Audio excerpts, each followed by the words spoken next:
So, guys, if you end up getting really annoyed because you notice that the recording for this process, this drawing process, is kind of choppy and missing some spots, blame me this time around. It is not because neither one of the recording stuff saved the files, which was usually the problem in the past. No, it's because I was a big dum-dum and did not hit the record button for either one of the programs, so my bad, dudes. I'll try not to do that in the future. We'll see how that goes. Hey guys, so I decided to go ahead and record the audio for this video just before work because I had some time. And by time, I really mean that I am postponing me having to go to work because it kind of sucks right now. I have to deal with a bitch, so it's awful. Anyway, so, like I said, I decided to go ahead and record this video before I went off to work. It'll probably make me late, but that's cool. It's whatever. And this video is basically about actually Stephen posting that he's leaving DanPlan, basically. And normally, I know that if anyone really cares about who I'm subscribed to on this channel, you'll probably be really confused because all of my subscriptions on this particular channel is just for speed painters, basically, which I do watch when I'm doing digital drawing myself. But the reality of it is that I have a separate account for my normie type of YouTubers and things like that. And on that channel, I tend to subscribe to animated story timers, I should say. So I tend to subscribe to animated story timers on that one, which is how I got recommended the psychopath video for DanPlan, which is also the video that resulted in their subscription just booming last year. And they were awesome. Like, honestly speaking, I wasn't in the first place. I will say this because this may be very well color my views on things. I'm not a huge fan of Dan himself in the first place. He kind of always came across as just the director type of person. He kind of directed the way that things would flow in the videos, sure. But like, the key thing that drew me into DanPlan in the first place was the interactions between Hossa and Stephen. So obviously I'm a Stephen fan. So when I was watching that video, I was like, okay. Like, at first I was just like, why is he leaving DanPlan? He seemed to be pretty happy from the last video that was posted that same day. But then as I listened, I was like, okay, I believe it. Like, Stephen talked about how he was underappreciated by Dan and how he was essentially told that he was worth about 1% of the overall production and that there was no real way for him to increase it. And yes, because we haven't heard the other side of the story, as far as I'm aware, we don't know Dan's side of things, but quite frankly, that's very easy to believe considering the fact that Dan started to try to do these solo vlogging videos. And then when that didn't work out, then tried to include other people in them to try to get the same energy as the animated videos. So yeah, I can see him being selfish like that. And my heart goes out for Stephen, like, who is put in this tough position of, I am now aware and is staring in my face that this friend that I have does not value me as a person and does not value our friendship enough to respect my opinions and to meet me halfway on something like money, that's tough. That is really, really tough. I feel for him. I really, truly do. But, like, overall, I do think that, like, yeah, I do think that Dan said those things and did those things. That's very easily believable to me. Again, because he started trying to do solo vlogging stuff, even though his entire channel was based on group dynamics. That shows a certain amount of self-focus and a desire to be the center of attention in a bit of a negative way. And it's sad, it really truly is, that they're broken up like this. I don't know. I'm still subscribed to DanPlan right now, just because I'm a little bit curious about what it would look like after this point. And honestly, I'm still a Hosa fan. And Hosa is pretty lovable no matter who he's interacting with in the videos.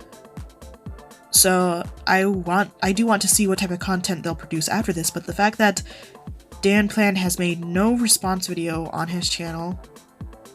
I don't follow him on any other social media, so who knows, maybe he said something there, but as far as things stands right now, the lack of direct response on DanPlan's main channel as of this morning, because I realize that I'll probably end up posting this way later and be way behind on this particular bandwagon, but like the fact that there's no response for him as of January 9th is pretty indicative to the fact that he's needing some time to get together his side of the story, you know? I don't know, maybe Stephen's posting of it will actually prompt him to realize kind of what an ass he was being. I don't know if that relationship can be repaired, though, after all of that. After telling Stephen that he is an employee, like, honestly, that's the thing that ticks me off the most on Stephen's behalf, is the fact that, at least according to him, Dan told him that he was just an employee. Like, excuse you? Are we not friends? Like, are you telling me that the moment I got on recording for you, you no longer viewed me as a friend? That like, frankly, if that's gonna be your attitude about things, I would never want to work for you, let alone be your friend. Like, that's terrible. That is the attitude of a terrible boss. That's the attitude of the type of boss that works you for 8 hours and then asks you to stay for an extra 4 every single day. And when you say one single day, no, I don't really want to work for 12 hours. I know I'm getting overpaid, but I don't want to work for 12 hours today, fires you. That's that type of boss. It shows a lack of empathy in concerns to business relations, and it shows a deep-seated self-centeredness. So yeah, that's my opinion on things as far as the DanPlan goes. So for this one, I decided to do another redraw of an OC. This is Allure. So Allure is from the same universe as Annabelle was. He's one of the fairy types that had a normal growth range, so he's like the same age as Annabelle, and he actually grew up with Annabelle in her child's class and everything. But he is the one that's representing, I guess Earth? But I had a different name for it, because technically he doesn't affect, like, you know, dirt and whatnot. But basically plant-based stuff. So his clan would usually affect plant-based stuff. And I remember being really super proud of, like, the way his stuff worked. Like, his original design, his original little character sheet, which I'll put on the screen at the end here if I haven't already.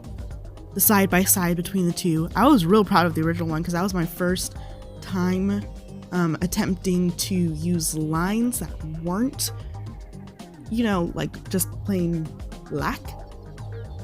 But looking at it now, wow, that looked awful, so awful. Although I'll be honest, and I skimped out on the trees on purpose and just didn't care about backgrounds. But while I was doing this, I was noticing like kind of just the difference in my mindset from when I was around that age, which was around like 16-ish. I think I did that my sophomore year of high school. So I was noticing the difference between then and now, and it's like I'm just so much more detail oriented when it comes to my art now. Like, even though I know most people won't really notice the small, subtle, like, first level of shading that I do, which is using a different color on the color wheel that's just a little bit desaturated, even though I know that most people won't really notice that particular step of the shading, I still do it because I like how the end result is. Even though it's super, super subtle, like that little tiny detail for that little tiny step is something that I like to do now. Whereas before, it was kind of more of a situation of, oh, it's the line art that I really like doing, and everything else is just meant to enhance the line art, so it doesn't matter as much. That was my attitude before. So it was really interesting doing this one for it. And I actually had a lot of fun with the background trees and everything. I hope that you guys enjoyed this video. I will also say that I did see actually Stephen's stream.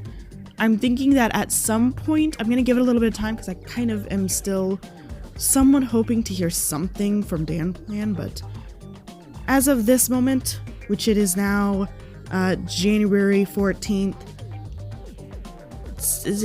there's been no word from DanPlan as far as I'm aware. So I'm gonna give it a little bit more time. I might do another video about the situation and kind of my take on it. But I want to give DanPlan still some time to respond.